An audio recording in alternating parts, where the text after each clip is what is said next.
Ногоон тэжээл гэдэг чинь бүхэл тармилыг ногоонд хураасныг хэлдэг шүү дээ. Одоо энэ Багнуур одоо нөхөн сэргээлтэнд 14 жилийн өмнө тарьсан царгасны талбай дээр би суугаад энэ царгасны тухай асуудал ярьж л та. Энэ талбай бол анх ийм уурхаан нүүрсний дээдлийн ийм үнсэн саарл хөрс байсан. Буурцх дурамжлолоор нь харьцангуй 18-аас 25% уурхтай байдаг. За энэ манай царгас бол одоо нэг 18-аас 20% уурхтай байх чинь яг цэцгэлтийнхээ үед шатна шүү. За энэ талбай бол 2011 онд миний нөхөн сэргээсэн талбай байна. Тэжээлийн олон нас тургамлаар нөхөн сэргээсэн. Тариад одоо ингээд 14 15 дахь жилдээ энэ тармил өвлжж байна. Манай малчид болон тариаланчид энэ царгасыг ерөөсөө хангалттай тарьж чадахгүй байдаг.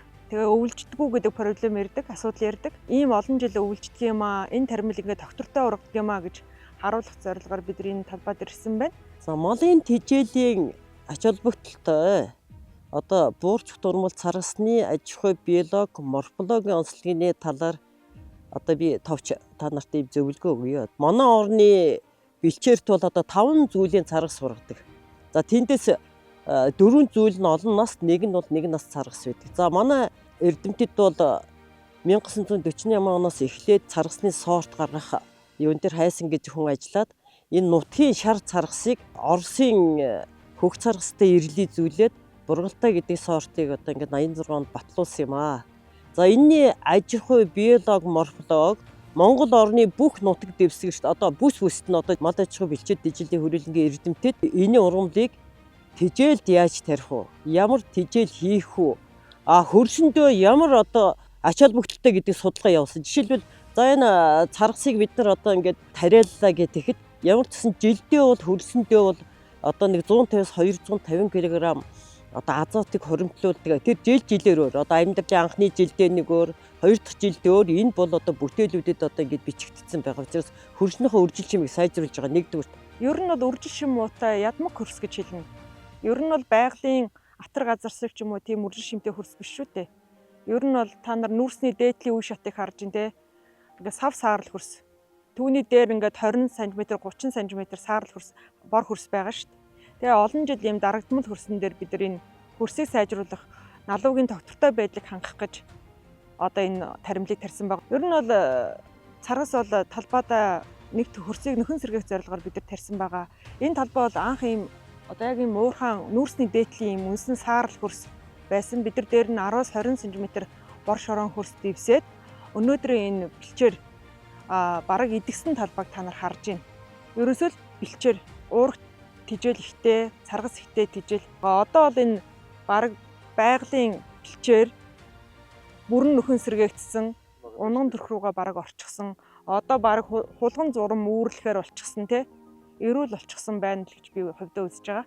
Тэгэхээр тийм ядуу хөрсөн дээр хүртэл энэ царгас ингэж амжилттай ургаж энэ олон жил болж байна. Тэгэхээр тариаланч нар тэр тусмаа манай малчид хөрсөө нөхөн сэргээх, бэлчээрээ сайжруулах, тий цөлжилтийг сааруулахад одоо энэ ач холбогдолтой таримлыг тарих боломжтой юм аа гэдгийг би харуулж байгаамаа. Олон нас буурч дүйт урам учраас энэ царгас маань яадгүй хөр нэг тариад амьдралынхаа анхны жил бол ашиглахгүй. Тийм учраас бид нар ингээд тэрийг малаас хамгаалах ёстой байхгүй. Тарьсан жилээ одоо малаас хамгаалахгүй учраас дараа жил өвөлдсөнгөө гэдэг асуудал гаргаж ирдэг байхгүй. Тийм учраас олон нас ургамал тариалж байгаа, ялангуяа энэ буурч дурмал тариалж байгаа талбай нөхөн сэргээлтэнд ч вэ, тэжээлд ч вэ тариалж байгаа талбайнуудыг заавал хашиж хамгаалах шаардлагатай. Амьдралын 2 дахь жилээс эхлээд царгасаа бол одоо энэ өвсийг ингээд авчих шүү дээ. Ердөөс царгасны өвсийг хизээд авах вэ гэхээр ингээд цэцгэлт бүрэн одоо ингээд цэцгэлсэн үед нь авах хэрэгтэй. Одоо жишээлбэл ер нь 9 сарын 10-наас 20-ны хооронд хурааж яваад тэгээд 2 дахь удаага хэнцэлнэ. Одоо эн чинь бол одоо ер нь дээдлэлт нь бол нэг 120-30 см ургадаг шүү дээ. Одоо амьдралынхаа 2 дахь жил тий. Тэгэхээр чи хадагчдаар чинь хадаад нөгөө эхний ургацаа авчна. Тэгэнгүүт 2 дахь ургац маань одоо услогаатай ч вэ, услогаатай бол 3 удаа ургацаа авна говийн нөхцөл. Хангаа нөхцөлд 2 удаа ургацаа авна. Тэгээ 2 удаа ургац авахтаа бол эхний ургац шиг одоо 120-30 см ургахгүй тийм ээ. Нэгдэ 40-50 см ургаад тэгээ тэрийг 2 дахь ургац буюу хэнцэн ургац гэж авдаг. Тэгээд одоо говийн бүсэд бол манай эрдэмтдээ судлаад 3 дахь удаа ургац авч болно. Ер нь бол манай улсын эвдэрсэн газрыг ургамлжуулах гэдэг стандарт байгаа. Тэнд бол буурцт олон нас ургамал 50% нь, үйт олон нас ургамал 50% нь тарих ёстой. Яг тэр стандартаа баримтлал зөв үрээ, зөв сортоо сонгоод тарьсан. Тэгээд одоо өнөөдрийн бэлчээр байна. Одоо энэ талбай бол айгүй олон жил доктортой ингэж байна. Тэгэхээр энэ сортыг бүр дангаар нь тариад уурах тижэл үйлдвэрлэх боломжтой байхгүй юу? Царгасыг бол одоо хамгийн гол нь тариалахад бид нар юу анхаарах ёстой гэхээр Монгол оронд нутагссан тийм ээ олон жил тариалсан баталгаатай сортуудыг бид нар шил сонгож авах тариалах хэрэгтэй нэгдүгürt. Жишээлх юм бол одоо энэ царгас нь ч хятад улсад бол нэг нас царгастыг өөрөө үйлдвэрлэдэг шүү дээ. Ер нь энэ тэгэхэр чи нөгөө хүмүүс нэг нас царгасны үрийг оруулж тарьчаад нэг нас царгас гэдэг бол эхний жилээ тариад тэгээд дараа жилд чи өвлөж гарч ирнэ гэж байдгүй байхгүй юу? За малчид тариаламж нар бол яг ингээд сүүлийн жилүүдэд ингээд царгасыг сонирхон судлаад байгаа боловч яг ингээд зориглож их хэмжээгээр тарьж байгаа тариаламж нар байхгүй байна. Би тэр хүмүүст урам зориг өгөх үүднээс бид нар зөвхөн ядуу хөрсөн дээр ч гэсэндээ ингээ энэ таримлыг тарих боломжтой, ийм доктортой олон жил 20-30 жил урах заах боломжтой гэдгийг би харуулах гэсэн юм аа. Энэ дээр бол бид нар Vegan 87 гэх манай компани импортлдог сортыг тарьсан байгаа. Эрлиц царгас шар ягаан цэцэг гаргадаг ийм эрлиц сорт байна.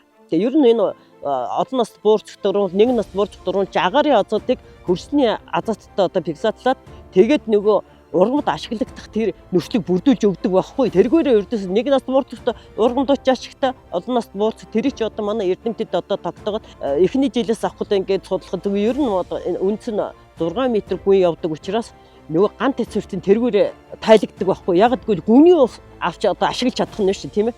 Энэ чинь эхний жилдээ шууд юу яана 10-20 см ургана. Гэтэ яг олон нас ургамд эхний жилдээ намхан ургадаг л да. Тэр манай малчид талбайгаа царгас тарьсан талбайгаа хашаалаад зорилтод хадлан авна гэх юм бол бүрэн хангалттай үнээс ч өндөр урах боломжтой.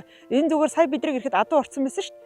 Тэгэхээр адуу ороод байнга бэлчдэг талбай гэхэд ийм ургаж байгаа юм чинь хашаалчих юм бол хангалттай бид нар тижэл авах боломжтой, уургийн өндөр агууламжтай, сайн чанарын тижэл авах боломжтой гэж харагдаж байгаа. Одоо нутагссан одоо тарбилуур компани оруулж ирсэн яг ингээд соёололт цэвэршилтэнд баталгаатай тийм ээ стандартад тэнцсэн тийм одоо сортууд үүрэг авч тарих хэрэгтэй. Тодорхой одоо эзэнтэй. Жишээлбэл тэр Оросоос орж ирж байгаа өрнөч бүгдлийн ердөөс соёолтон тэдэн хувь, цэвэрлсэн тэдэн хувьгээд стандартын шаардлага хангацсан өрнөд байгаа шүү дээ. Ногоон тижэл гэдэг чинь бүхэл тарбилыг ногоонд хурасныг хэлдэг шүү дээ. Хүмүүс бол одоо зөвхөн оюусаа гал одоо ногоон тижэл гэдэггүй. Ногоон хурасан бүх тарбил бол ногоон тижэл байх ёстой. Уул нь одоо яг манайхан хэлээ сурцсан чинь. Би Монгол Улсын их сургуулийн геоэколог хөр судлалын техник төгссөн.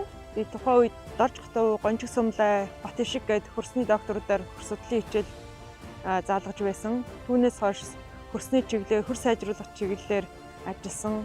Тэгээд одоо энэ биологийн нөхөн сэргээлтээр ингээд тасралтгүй ажиллаж байна.